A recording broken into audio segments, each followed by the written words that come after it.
Hello, patrons. As you know, this is yet another installment in our going series of AMA interviews with the cast members of Camp Havenside.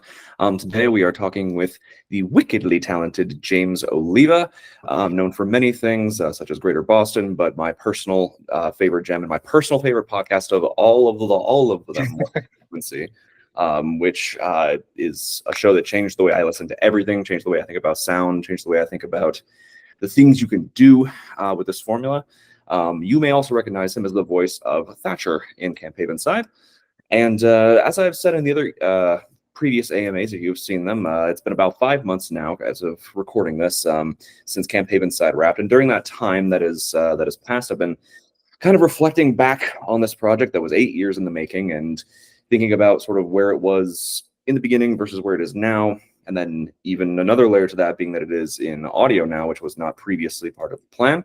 And then that got me thinking about the perspectives of some of the people who actually helped me bring it into an audio life form, as this was a full cast production. And I was more curious about their perspectives on it than I was about my own. And as it turns out, so were you guys. You submitted a good list of questions for this AMA. And so we are going to go ahead and get into it. The first question is written by me. It's very important. How are you today, James? I'm doing good. I'm actually excited to do this. I love answering questions. Questions are my favorite things to receive because then I get to talk and hear the sound of my own voice. And that's always good, too. The podcaster's scourge of exactly. Speaking on the microphone, get it in the ears. That's just so how the first question that the patrons submitted here, it was, how was working on Hemophobia different than working on other podcasts? And especially you've been in the industry quite a long time. Yeah, well, this is okay. So for me, this was the first time I really had somebody directing me the whole time. I mean, I little brief ones here and there. Like when I first started out, I took a little guest spot on what is it? Radioactive World, I think was the name of the show. I can't remember because it's been so long. It's very like Futurama-esque. Anyway, it was a really, really funny show that I loved a lot. And the director had insisted on being there, but it was a video chat call. So this is the first time I had somebody literally staring at me like you're staring at me now. But I was performing. So there was all that feeling of like, I think when you're a voice actor, especially when you're mostly remote, you tend to get your assignments and then you just do them and you send them in. This was actually having somebody look at you while you're trying to get a voice out. And there's a lot of faces that we make sometimes and different things that we're doing that are quirky, that might give you pause, and sometimes, I've seen that it can affect a performance. I try not to let that thing personally affect me, but I could see where somebody could feel that. Anyway, long way to answer the question is that no, this was a little different. It was a little different having you there, kind of like making adjustments on the spot. Where I normally I record a few different takes of the same line from different sort of I guess intentions behind it or something like that, trying to give it a little different look each time just in case. So this way, when my voice is paired off with the person I'm in the scene with or something like that, that there's options to deal with like a certain way in which they could have said the line. And now you have three options. One of those options might be the best version to pair with the other line so that they sound like we're in the same room and I'm responding to them. So yeah, this was a little different. Yeah. I recall when we were recording you, we were sort of talking about methods and like techniques and stuff, and you used the analogy of making faces in the mirror. Yeah. You say the same line like repeatedly, but inflection wise, you kind of give it a different spin and it kind of recontextualizes the meaning of the line. Yeah, that was a method that we did a lot on What's the Frequency, and certainly did it a lot when it came to, I mean, a great example is, if anyone's ever listened to the show for What's the Frequency, is in the beginning, there's a character that says, "What's the frequency?" a million times. And that was, again, just a raw example of that actor. And I've seen actually somebody make a comment once where they're like, it just sounds like it's just one take of the guy saying, and it's like, yeah, it kind of was. It wasn't my intention, but the person editing it and doing the sound design was like, I'm going to do it. I'm just going to leave it like this and just have them repeat it over and over again. But with each take, it got increasingly bigger and bigger until it had nowhere else to go, and it was going to get like even crazier. And I like that, and I think that there was an element of that was employed here too. I think with the performances, certainly towards the end, with the kind of like the inner thought process slash almost like a spoken word poem there at the end. Yeah. Which was probably like my favorite part to I don't know if I'm skipping ahead to any questions, but that was like probably my favorite part to kind of like lay down and actually get your immediate feedback on, because you seem to be really into that part. Yeah, no, I absolutely would. And even then, months later, when I would go on to sound design it, I rarely, like pat myself on the back whenever I'm sound designing, because I'm usually so tired and have too much coffee. But like when I was sound designing that scene, I was just like, oh, it sounds so cool. So that was definitely a moment of pride. Yeah, it came out great. I loved it. Absolutely loved it. It sounded very much like something that we would play with on the show, or something, kind of felt like there was a relationship there as far as like how that played out. And I loved it. I thought it was great. Yeah, no, that's absolutely the case. Another question what the patrons had submitted was, how did you find your character's voice? And that can be, literal, metaphorical, what have you. I didn't really adjust too much. I stayed within my normal register. I think in general, my approach and how to deal with him is that I wanted him to be very positive, sort of warm, inviting. And I think those things were already sort of there in the character description. But there was also something very, kind of, I want to say like a little damage to the character as well, and sort of a little raw underneath all that a little bit. And certainly, as we go along towards the end, you have, where he literally, it's so important for him to protect the kids, and certainly Timothy, where they have this element of self-sacrifice, even though I don't think it probably did him much good, or Timothy much good. But the gesture was there. So I think I think it was just a lot of like what's in the text. I approached what's in the text first to figure out like where he's coming from intention wise, and where, so I mean, with knowing those things, knowing his protective qualities, and those elements of wanting to sort of in his own weird way, like he's like a catcher in the rye sort of concept here. He's sort of out there protecting the kids. Is that there's that element, that warmth there, that kind of real care, even if he is sort of indoctrinated even a little bit, on the other angle of it being this religious camp. Yeah, I do think that that's sort of the innocence that you had touched on was something that stuck with me, because I thought that was kind of what made the foundation for Thatcher's character to be tragic, and to be, when the fall does happen, it's very impactful. It's, because there's a good example of a character who, when they meet their tragic end, you don't feel super bad for them, was like Malcolm Gray, Right. simply because he's a very problematic character. But Thatcher definitely does have a lot. Oh God.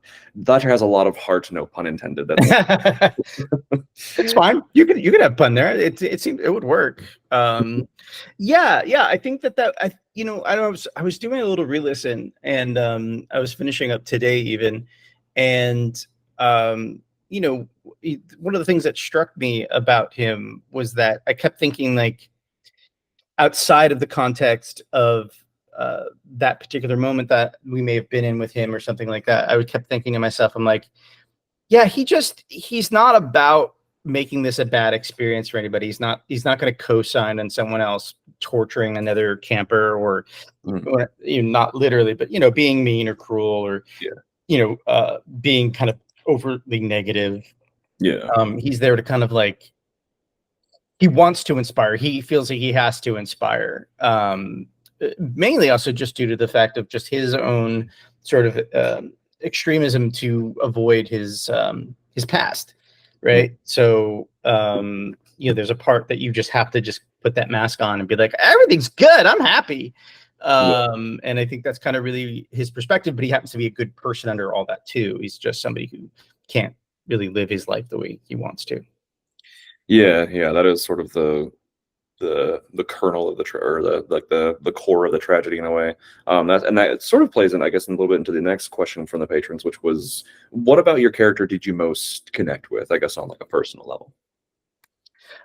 I connected with his genuineness. I feel that for me it's important, especially when I care for people or friends and people that I feel close to, or trying to develop a closeness is also being sort of a little bit naked and genuine in that sort of emotional way, sort of accessible.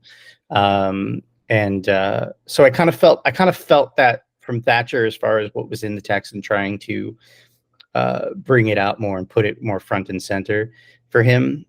So yeah, I would say that sort of need and desire to you know, not make anybody's time bad and sort of you know, be a good person. Yeah, no, I know what you mean.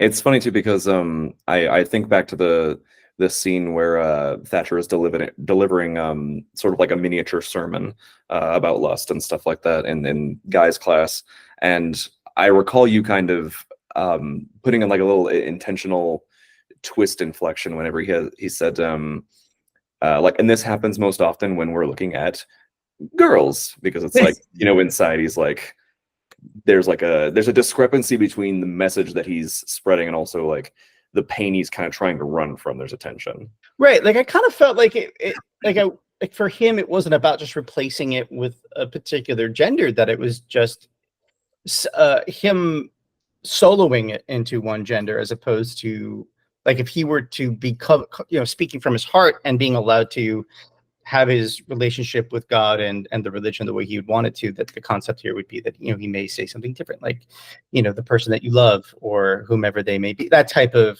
broadness, because instead of the exclusionatory sort of verbiage there. That's kind of really, yeah, I mean, that's kind of really where I was coming from with that. But yeah, that's kind of really what I was thinking about for him in that moment too. Yeah, no, I think it definitely comes through, and then the struggle, just the tension of Thatcher's character generally, I think came across really well in your voice. But I knew you to be kind of capable of such vocal things just from having been a big What's the Frequency fan. Um, so the story of Camp Havenside is really ambiguous and it's kind of strange at times, and it often has this kind of tenuous grip on literal reality. Which I know in terms of fiction is something you're not stranger to. But how was it trying to perform in a story that is kind of frequently surreal? Sometimes you often don't know if, you know, a character is or is not possessed, is or is not under some kind of influence. And in the case of Thatcher, sometimes that's even him. So what was it like trying to sort of perform around those ambiguities? Yeah. Honestly, I think it's a bit liberating when you're in a scenario where I feel like a lot of times when you lose that element of reality, especially when you're in a scene as a character, is that you have an opportunity to bring some of the subtext more to the text. And so there's something a bit more freeing and something a little bit more overt and on the nose that you can go to. But yeah, I don't know. I never found it for myself unclear personally. Like I can see maybe how somebody might not see where they're at in the scheme of things and where their character's at. But I think if you're kind of coming at it from a perspective of really giving the character some thought first, I think it's sort of innate, you knowing where that character is coming from in that moment. Sometimes you need clarity. Sometimes you just need a little bit. We all can kind of have like a misinterpretation of what we're reading, or inventing our own interpretation around what the moment is. And sometimes, you know, you have a director that can go like, "What are you doing? Where's that coming from? What is that? That's no. I think you got it all wrong there. This is what's happening." And you're like, "Oh, okay. You know what? I thought this was no, that's not even there, you know, that type of thing." But I think for this, it worked. I think it worked. And I honestly, like, it was interesting to me because when we got to that moment that I spoke of earlier, where it was that sort of more whispery, layered moment there, like I immediately got it. Like I got what was there. Like I felt it. I saw it. And that's not a pat on my back moment. That's just for me. Like I felt like this is a fact. I get it. I know what you want here. And I think we just did a secondary take just in case, maybe come up with something that has a different feel or texture to it. But I think we ran it through twice, and it felt really good.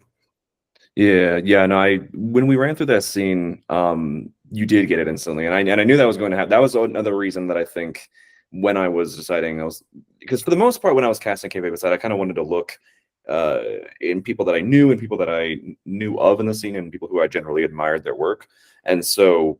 And I knew your voice was ideal for Thatcher just in like a tonal sense, like in a cadence sense, but I was like, oh, there's also this scene which is going to be incredibly sonically odd, very repetition heavy. And I was like, I mean, if there's anybody I know that could do that, it's James. Oh, that's awesome. Thank you. Yeah, no, it turned out, I recall us running it. I think we ran it twice, but each time there were quite a few repetitions of the line, which actually made it pretty fun to sound design. Like I anticipated it being kind of difficult because I was like, oh, it's going to be a lot of tracks and a lot of moving pieces, but it was actually it came out pretty smoothly whenever I was making it. I was just because you don't have you don't have the constraints of having to make it like literally cogent, and lose that constraint, you can have a lot more fun with it, I think. That was you doing the other voice though, at the bottom of that that responds back to him. It tells him, I know your insides, the color of your entrails. That was you, or who did the voice? Yeah, that was me. The Okay. pitched down one near the end, that was me with like a lot of effects and delay filters and shit. Yeah. No, it was great though. It matched the tonally what was happening from the performance that I gave, and sort of it added as a companion there. At first, I was like trying to remember. I was like, I don't think I did those lines. I don't think that's me. I don't remember saying those things. So no, I don't think that's me. And I was like, all right, so this is matching. This matches though. So good on you for getting that match. And honestly, there's a lot of great moments. I'm going to actually hijack this for a moment and not let you ask the next question. But there was a lot of great moments I felt going on. There's a lot of great there's a lot of dreamlike qualities going on, especially in the beginning where there's it's a little bit more narration heavy, but it almost felt like a produced audiobook, which to me is like something that straddles the line between an audiobook and an audio drama. But that produced audiobook quality where it's very heavy on the narration, but it's also got like elements of people talking, but the sound design was so dreamy and neat. And I actually this part before doing this, I decided, I was like, I'm going to look up some reviews. I'm going to like look at the reviews. I want to see what people are saying. And I'm always more interested in the negative reviews. I really am. Like anytime I look up my show, and which happens like maybe once a year, once every whatever, I'll immediately, I want to see the newest ones, but when I first started checking them, I'd always go and run to the most negative, because I want to know like what are people not liking. Most of the time, honestly, there's not very much being said. It's usually something so silly that somebody doesn't like. And honestly, that's what I was seeing in a lot of the negative reviews for this, was the things that I like about this show and the things that I feel like maybe you related to from What's the Frequency, is that there are elements and times in which you as the listener are asked to give your attention in a way you haven't been asked to give before. And I loved the sermons with the whispering side conversations, because I was listening on my phone. And honestly, if you're listening on your phone and it's not in your ear, good luck. That's very true. But, or if you're in your car and you have road noise, the road noise will drown out maybe some of the details of what's being said. But that being said, in and of itself, the effect is there. And I still found that effective, because I found myself going, what? And I don't think, if you did miss it, that it really fully so hard, takes away from the rest of the story, what happens next, because honestly, probably the things that are happening next are going to inform you what you probably missed anyway, or what you didn't quite hear. The cool thing is that you were sort of transported for a moment where you're like trying to hear the sermon, but you're also trying to hear the conversation that's happening nearby you, which that's the effect that it gave. It's like you're eavesdropping. And I think that's a really cool thing to do audio wise, and to take the audience through that experience. And there's so many other moments like that. You had a lot of great little almost I don't know if it was truly binaural, but there were like there were a lot of these moments that had really great little detailed nuances, or like the background noises to people having conversations. You could hear, hey, yeah, no, throw the ball over here. And like there's a literal thing happening, which honestly, again, there's I'm gonna ADHD. You said tonally, the tone of my voice, and because I have certain ranges, there were people that were also cast in the show that were male, that are vocally presenting male, that had some tonal similarities to me. Like, and at times I was like, wait a minute, was that me? Am I the one playing ball in the background? Right? I'm trying to. Okay, I know you guys are talking, but the one in the background. What do you? But yeah, there was really cool little layered and textured moments, and there were just so many things that worked for me in the terms of like I think it's Shane that is having that like crazy ass breakdown. It sounds like sounds like he's beating on his chest, or he's beating on something over and over again. It sounds like hand on flesh over and over again, and it's I think it's in Wednesday maybe. Or maybe it's. I think that's when Shane is masturbating. Actually, Is it? But he's like screaming, like he is like. It sounded like masturbating. It did, but he was like really aggressive and angry and shouting. I'm trying to remember the specifics of it, but it was really fucking cool. Yeah, there's a few moments that could have been. I know that the sex scene with Molly was kind of bestial, but then there's also. There is a scene wherein Sam, kind of in the midst of the orgy scene, also engages in some pretty intense sex, and and screams during it, which just about freaking wrung my throat right out of my neck. And there's also some pretty vigorous, like sex slapping noises there. Yeah, there was something because I was sort of kind of. I realized, well, by the way, kudos to you for trusting your audience to stick with the show for an hour-long episodes. I was like, when I was doing my re-listen, I was like, wait a minute, how many more episodes do I got? I'm not going to make it in time. I need to start refreshing myself, but like skipping ahead. Yeah. And so I think today I was like, I had a few more episodes to cover, and I was like, all right, now you just got to find your stuff and just make sure you heard all your stuff. Yeah. And so like I came across that moment. And I'm trying to remember. I think it was on Wednesday, but anyway, it was fucking vicious, and I loved it. And also, amen to you for like having the courage, I think, to really kind of depict some very raw sexual moments that have horror elements to them as well, which I think is not something that is normally, I was going to say seen, but it's not seen, it's heard. It's something that we don't hear too often. I think it's kind of this weird taboo. I mean, sometimes you'll get sex moments in podcasting, you'll get horror moments, but it's not too often the two find a way to get. And for this story, I feel like it's so important because there is a lot of the sexual repression, trauma, shaming that goes on in this place. That putting the two together makes sense, I think. Yeah, it was something that was always essential to the manuscript. I never know. It's one of those things where it's just like I started out making a show called Incarnation Red, which I enjoyed, but didn't really have a whole lot graphic outside of like your typical horror stuff. And I was concerned about making Hemophobia because pretty much all the stories to come out of that will be coming out of Hemophobia have similarly graphic content. Sexuality is kind of central to my writing, and so I was concerned about it. And I talked actually to Soren Narnia, the guy who made Knife Point Horror, just in passing about it, and I was like, oh, I don't really know. I have a bad, I have a feeling it's going to be, nobody's really ever depicted something really this intense and this graphic. And he basically said he was like, in every generation, people have loved horror in every media. There's always been a group of people that have craved this kind of media, despite it containing all that kind of stuff. And he's like, you need to go for it. Like, this is something you need to do. Mm-hmm. Which sort of helped me get over the hesitation. Also, it's just one of those things where it's just like I can't help what comes out of my freaking head. Like, it just has to. Like, I have to just trust the process, I guess. Sure. Yeah, and you sonically put it together in a way that made it just really this is because this is not exactly what the design is for, but it made it palatable in the sense of like you wanted to hear it even if it was horrific. And as far as it as sort of contributing, and it wasn't something where you were just like, oh no. Yeah.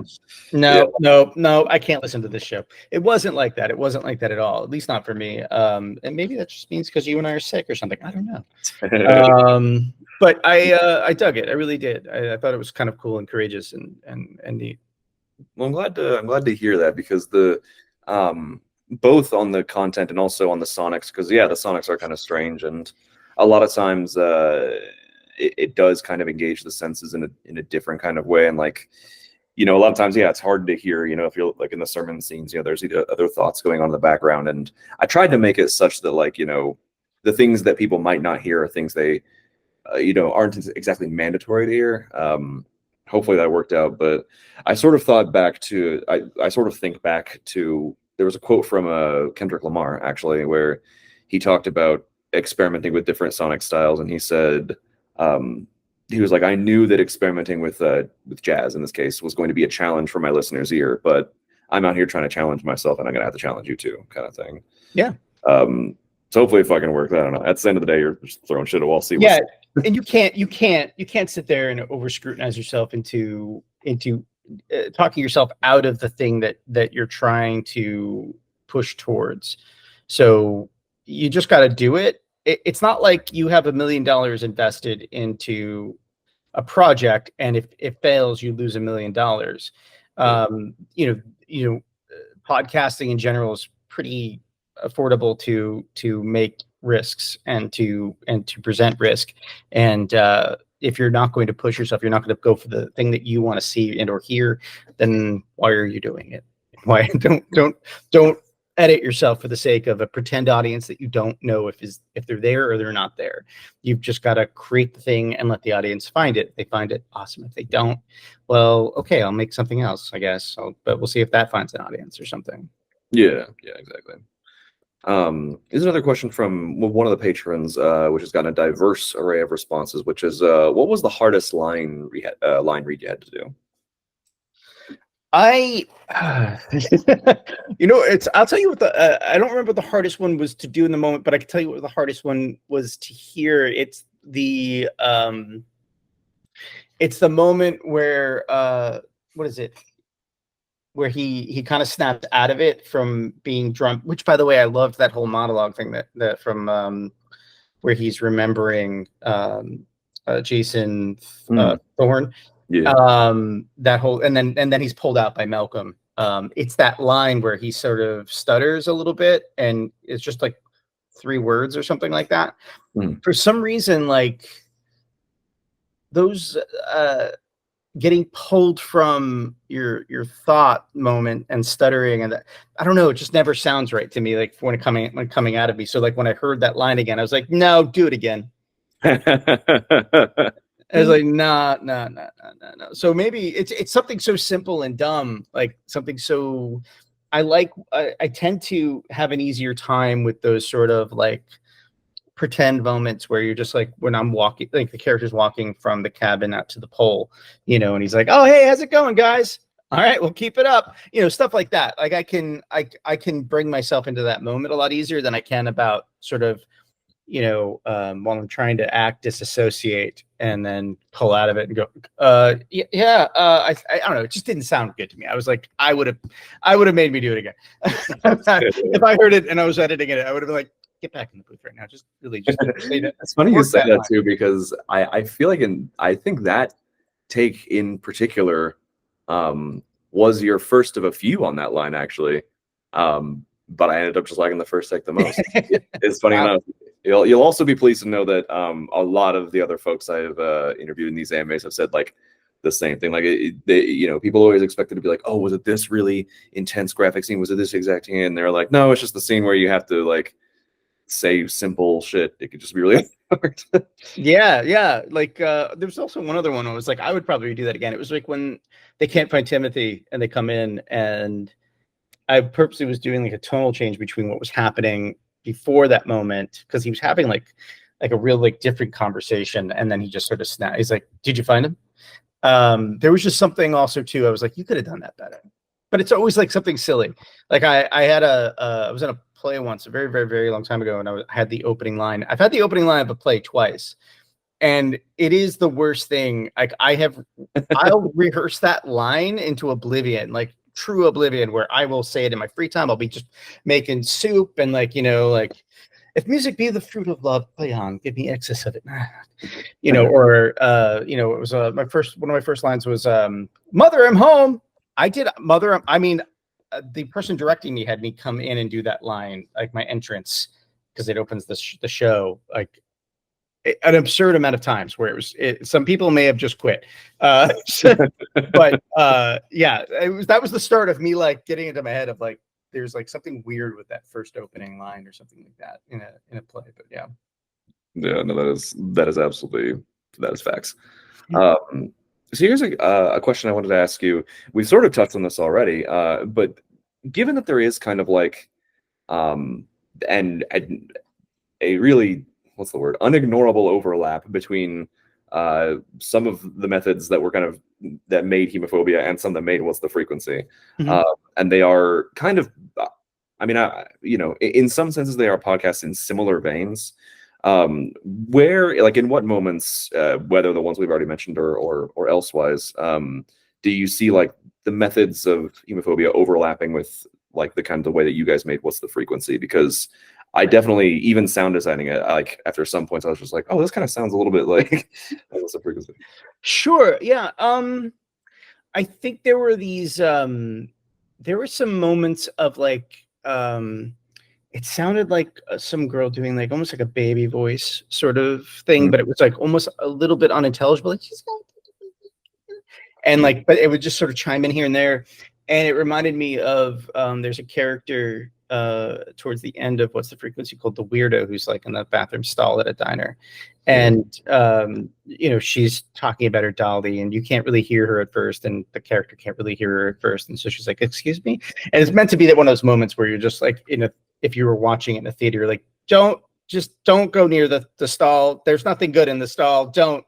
And it was that similar sort of feel, or there was honestly, I felt like the moment that I got to do and perform was very similar to the type of thing we would do when I was playing the voice on What's the Frequency, which was sort of, and the way that it's written is very much the way I would have written it out for What's the Frequency, which is very much like a poem. It had like sort of stanzas, and the way that the approach was on it was very similar in the way that, there was this repetition and sort of just trying to nudge it a little bit here and there, even though some of it may sound very similar to itself, it was meant to sort of just push it off to the sides, and the overlaps.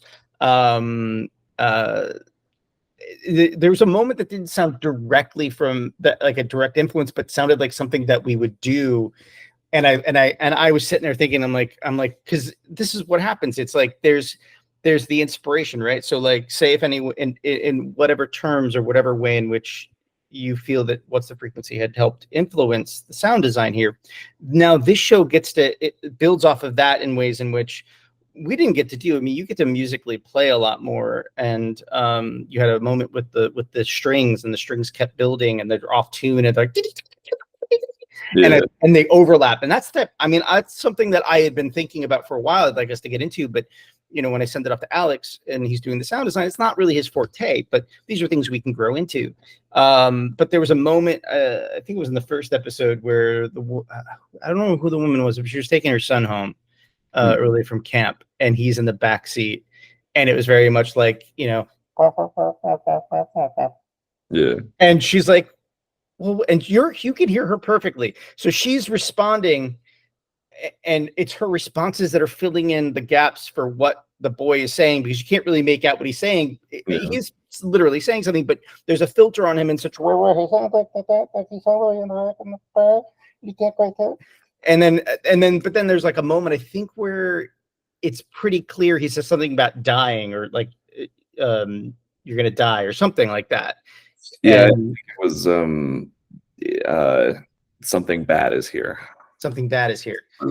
And I remember it specifically because it is so funny to hear you say this, because because I loathed that scene. I absolutely hated it because what happened was so Caro Minx, who was playing the woman in question, I guess Calvin's wife, who was really just there just for the venue of ending Sunday on a kind of a creepy note.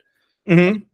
But it was written such that the whole like her dialogue filling in the gaps of the child was kind of coincidence, because the plan, what I wanted out of that was for the dialogue to end up being intelligible. But then what happened was I was like, I don't have any child actors in my life, and I don't I don't feel like going and fetching one, because that's not really my expertise or anything like that. And so I was like, okay, well, maybe I'll just do the child vocals myself, and I'll manipulate them such that it just sounds believable. And it just was not working at all. So what I ended up doing was just kind of burying the voice such that I tried to make it kind of sound like, oh, you're hearing it almost like it's behind you in the back of a car. But I don't know. I was very displeased with the sound design of that. Oh, no, it was great because it sounded so surreal. It sounded like something like immediately, bring it back to like when Alex and I had a concept for What's the Frequency. Mine was very different as far as like how we would start out right away. My concept was much more like, we're going to do a kind of like a typical podcast that's built very sort of in a more traditional way. And so you're not going to quite know how weird the show is. And the show was just going to start losing control. But he was more like, no, we're going to let him know right away. And I trusted him. I was like, fine. The fucking, just have him say, what's the frequency, like 20 times, and people will know we're fucking weird. That's great. But I think, like you kind of did a similar thing where like it was very normal, but you could tell the sound design was very lush. You knew something creepy was happening. But then it's like in this moment at the end, this is your first real big clue of what we're going to be doing and dealing with sound design wise, what's going to be making us like type of things that can be making us uncomfortable.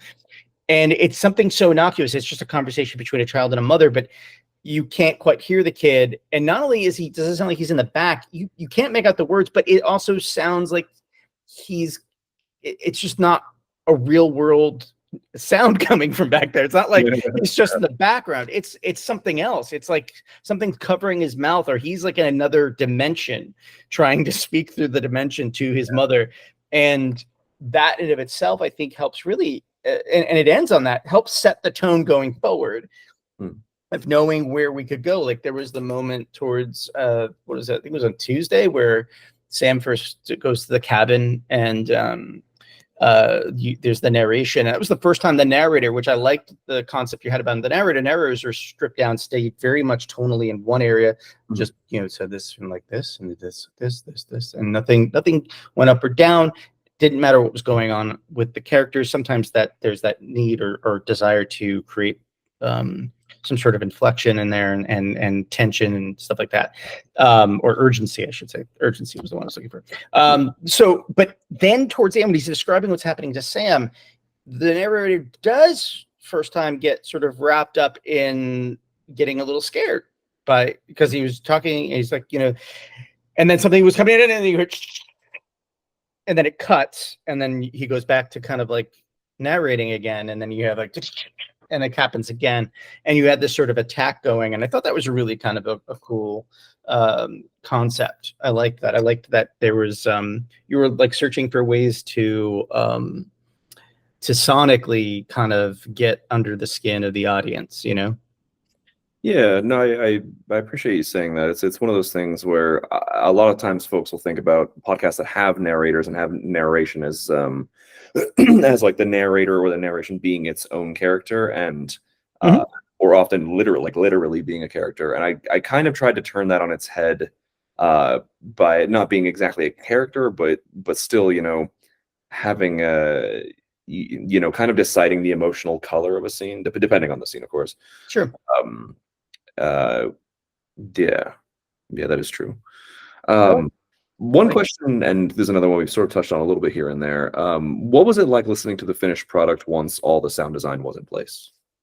Oh, it was incredible. I mean, I had no idea what to fully expect. I didn't have like, we hadn't met. Like, you knew Will Williams, and Will Williams reached out to me separately and was just like, "Hey, this person says they're a fan of What's the Frequency. Would love to see if you want to be on their show." And I was like, "Yeah, I love acting. Why not?" And so I was just I was game, and so I didn't know a whole lot going in. So I didn't know what sound design had meant to you, or what your concept behind what you found inspiring, or how you were going to apply things. And I think there's a lot of things here that, when listening to the finished product, were pretty exciting. It was exciting to sort of hear some concepts that either that we maybe kind of were playing with when we started the show, to ones that were, but certainly concepts that we had maybe introduced at the time, but then you had built off of them in a way in which that it was yours, to ways in which that you approached your own sort of concept about what you wanted to do with the scene, and did your own sort of funky, interesting thing, all the way to then turning around and making me go like, oh shit, okay, you know what, I need to maybe take a piece or an element of what was happening here and see how that works in our world when we are sound designing what we want to sound design next.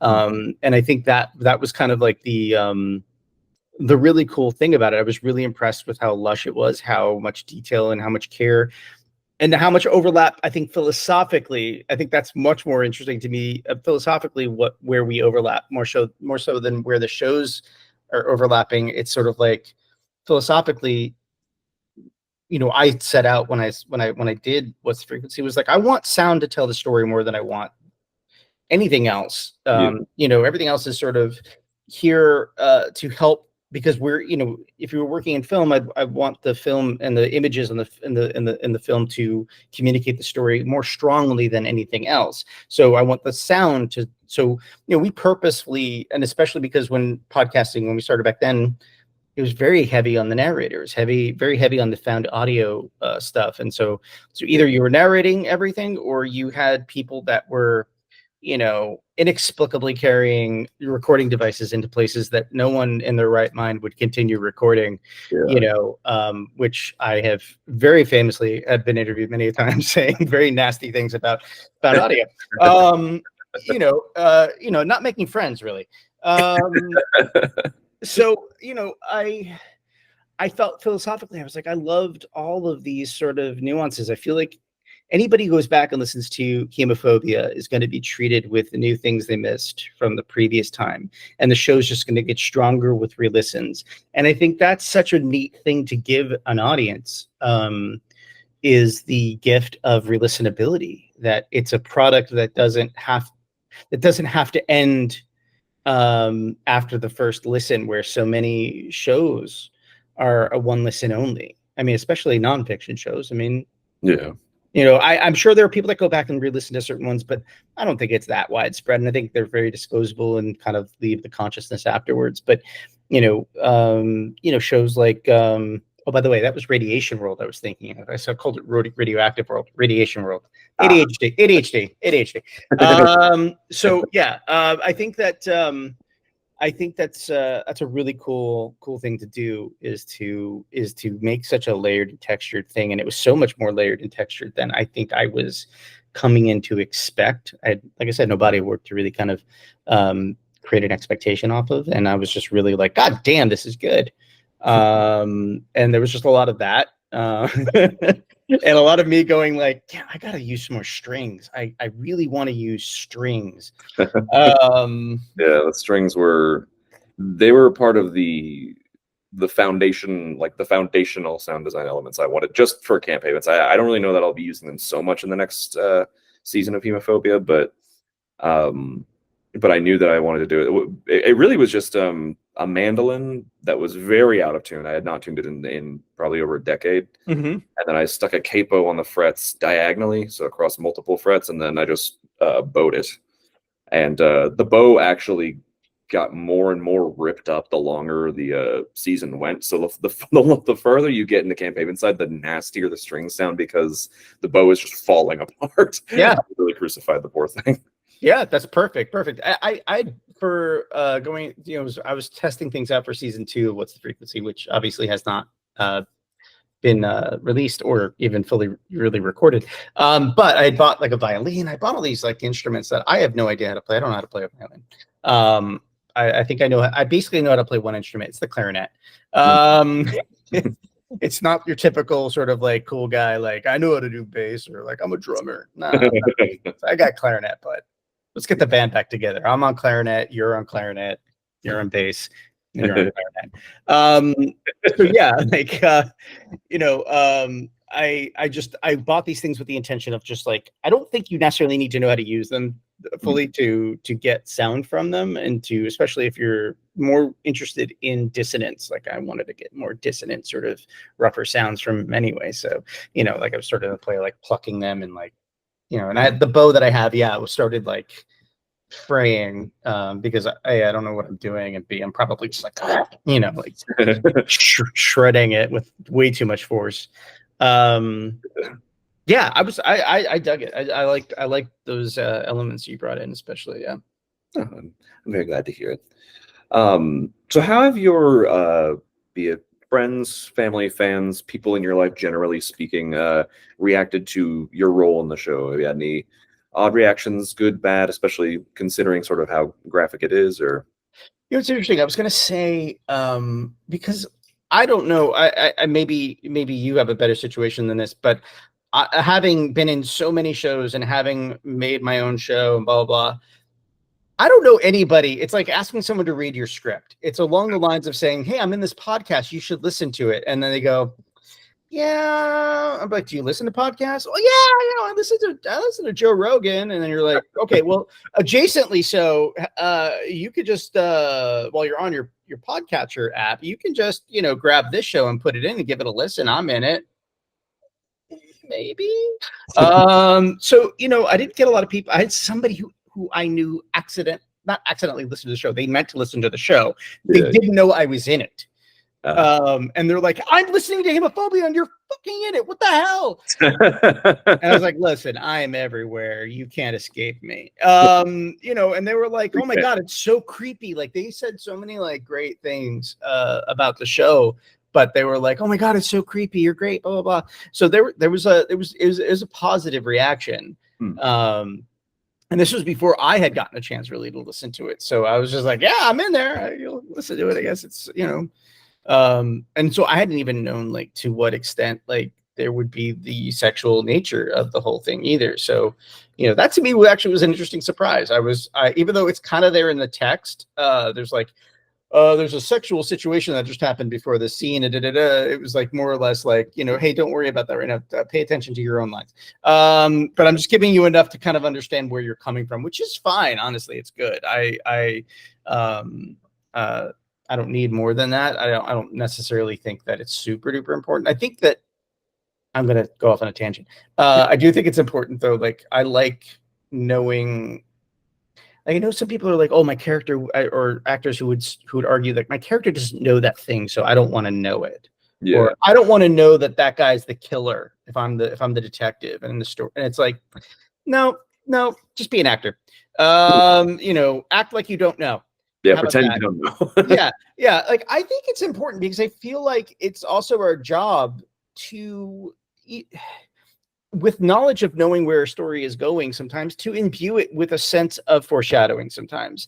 And you might have a line that if you didn't know could have been better foreshadowing for what's coming without necessarily telegraphing. I'm not saying telegraphing, I'm saying foreshadowing that, like if anyone hasn't seen Scream, the original Scream, I'm about to ruin something for you, but there's a great moment. There's a great moment where in the beginning of the film, if you've seen it the first time, you probably didn't guess who the killers were. And if you rewatch it again, it is so goddamn obvious. They're literally screaming from their eyes in the scene where they're kind of talking about the first murder, and they're all sitting around like I think it's a water fountain, and the two killers are talking, and they're basically like throwing it out there in a very obvious way that they're the killers. And it's such a neat thing to see because it's already been in there, but it was just, even though they were playing it that way, they were playing it as like, well, we know we're the killers. We're not hiding it really very well. it's just no one's really looking at us yet. Yeah, that's And I interesting. think that's cool. I've only seen Scream the one time, so I didn't. But I do know this thing that you're talking about, like when you first meet those characters, and yeah, now I kind of want to rewatch that to see if I can catch that, because that's an interesting an acting scenario. Yeah, I dug that. I dug rewatching it, and because I'm old enough to have seen it in theaters, and so when I got to see it on I hope it was DVD. Maybe it was a VHS. I don't know. When I got to rewatch it again, having seen it, I remember like getting geeked up about like, oh my god, they were telling the audience like, and we were just not paying attention. Yeah. And it's such a neat little thing to watch. Or even like at times, I think there's implications coming from, I think it's Randy, the movie guy in the story, who insinuates accurately that one of them might be the killer or something like that. And I think that's kind of neat too, how that plays out differently once you kind of pay attention to the intention behind it and stuff like that. Anyway, yeah, that's just I think I even lost the plot on what your question was. No, you got it. No, it was just about the reactions you've had from other folks. I am very glad to hear that somebody had sort of listened to it and had kind things to say about it. I always enjoy when folks listen to it and enjoy it, especially because it's a rough listen at times. But what are you gonna do? Honestly, yeah, I agree with you. I think you found, not because it's not a contest or anything. You made a much more listenable product than I did. You know what I mean? Like I think it's a little more accessible. I think it's a bit more, and that's not like a credibility thing. It's not like, oh, well, like you can't really listen to, that's a dumb compliment to give yourself. But what I mean to say is that I think you did something that at the time I wouldn't even know necessarily how to do, like really, which was to sort of sand off the edges a little bit in a way in which that was meant to challenge yet make it still listenable.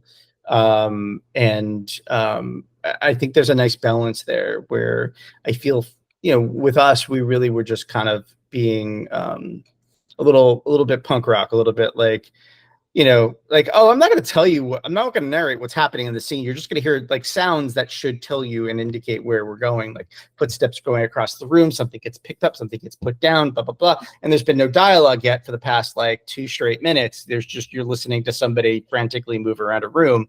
I think that's a bit rougher to kind of be like, fuck you, audience, figure it out. Where I think for you, something I really loved about What's the Frequency was that it was, and I think the thing that really kind of cements it as my favorite of all podcasts is just that there is so much stark integrity to it. It is this product that I won't say product. I don't like that word, but it is this piece that just really, it's almost like it doesn't really even give a fuck what you think it is. It just kind of is what it is, and it's upfront about the vision, and it explores it to the fullest of its potential, and that's why it friggin', I don't know, it makes my heart soar. So. Yeah, one of the things I loved about doing the show, and the thing that was really important to me, was that anybody who I took on, which is why I let the sound designer make that choice that he made, that conflicted with what I had in mind originally, was that everyone who I brought aboard, what was the most interesting thing to me was that I wanted my art, my idea, this thing, and I wanted your talent, and I wanted those two things to have sex and then to give birth to something else. And that was each and every individual relationship on that show. It was with each individual actor. It was with each individual person who came on to do art, which, by the way, I love the tile image for hemophobia with the blood, and I think that's you in that shot too, by the way.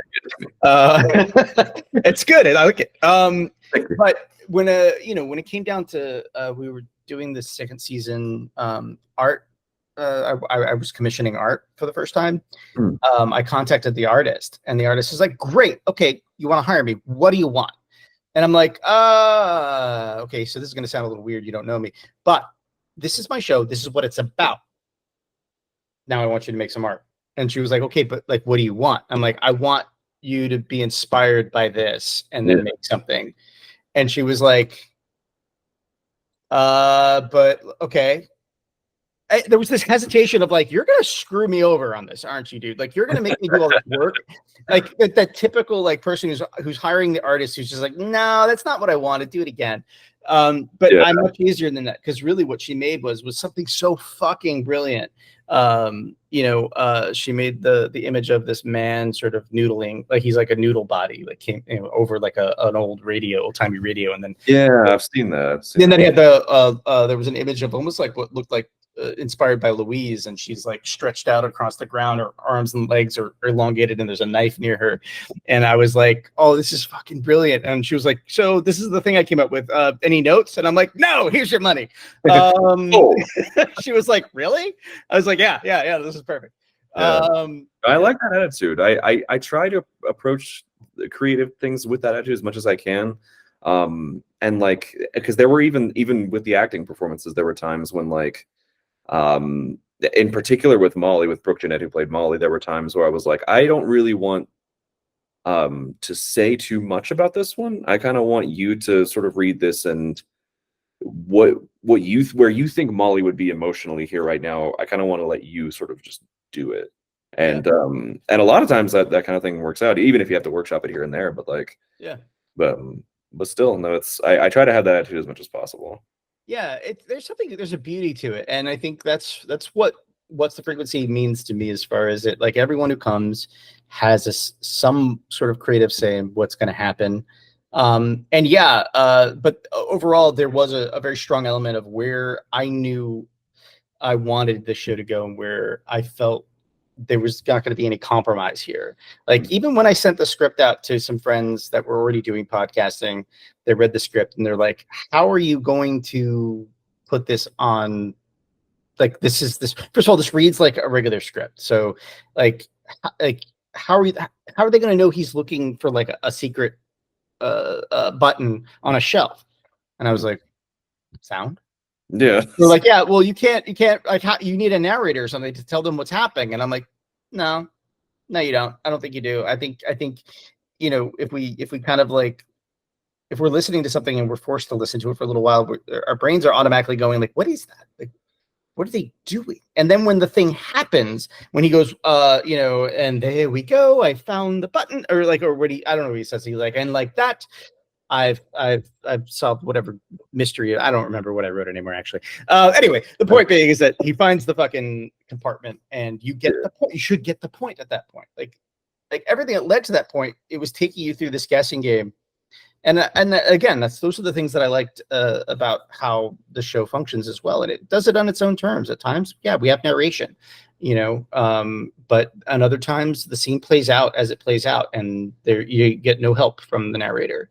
And sometimes you have these sort of stark moments of just where like there's like a gap in sound, but there's still like a static of some kind, so you'll hear like, even if maybe you have a dreamy type track playing, or that you have like the night sounds playing, but there's a long gap between when the narrator stopped and when Sam says his line, and I like that stuff. I like these sort of like moments where you're like, is the scene over?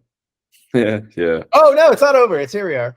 And then you have like hard cuts too between scenes, like where the scene is going and then it's like punk, and then you're in another scene. And I like that. I like things that sort of, again, it was very sort of challenging. I like that. Yeah. It's I enjoy being bamboozled, and I enjoy bamboozling. So that's Please keep bamboozling. Okay, so we've covered a good amount of territory here. There's one more question from the patrons. I always save it for the end because I do think it's the most important, which is what is your Gilly plan, or rather, how would you fight Gilly if you came across it? Oh.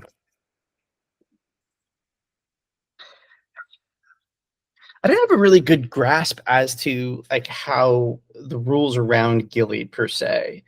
To me, and this could be just, again, my own imagination grabbing onto something and not bothering listening to exactly what it is. But to me, Gilly's that thing. It's just another interpretation of that thing that is kind of like a neat little thing I love out of the J-horror Korean horror films that they get into, where it's like despair and sadness can transform you into a monster. Mhm. And Gilly is the thing whispering in your ear, changing you until it has a hold of you, and then you're kind of fucked. And it seemed a lot like Gilly also could, in terms of Thatcher. I mean, obviously Thatcher gets overrun with, being turned into kind of a tree root sort of thing, but he's also flesh and he's rotting, but he's also part wood, and wood does rot. But he kind of seemed like, to me, the way it was written was he was kind of a mixture between half flesh and half wood. Yeah, great way of putting it, I think. And I don't know, how do you fight that? I think the only way you could really fight and beat Gilly is something much more internal than it is external. I think you would have to probably, I mean, my best guess is that you'd have to sort of come to some sort of personal peace where Gilly has no influence over you, that you would have to come to accept something about yourself, and maybe live a truth of some kind that Gilly is trying to leverage you on. I would imagine that would be the way to fight Gilly, is something much more existential than something that's more like, hey, you set him on fire. Like a tire iron at him. Yeah, exactly. Chop him up into little pieces and you're good. It seems to me that he's a little bit more inescapable than that. Yeah, no, the way to survival is self-actualization. I like it. Yeah, I think so. That's going to be the moral for you patrons at home. That's the takeaway. Thank you all for very much for watching this, and for watching the others. If you have, if you are unfamiliar with James, you've got to get your life together and check out What's the Frequency. You can check out Greater Boston as well. Hell, you should even go back and listen to The Fall of the House of Sunshine. That's also pretty damn funny. I love it. In the meantime, keep on tuning in, keep on living your best life, and thank you very much for watching. We will see you later.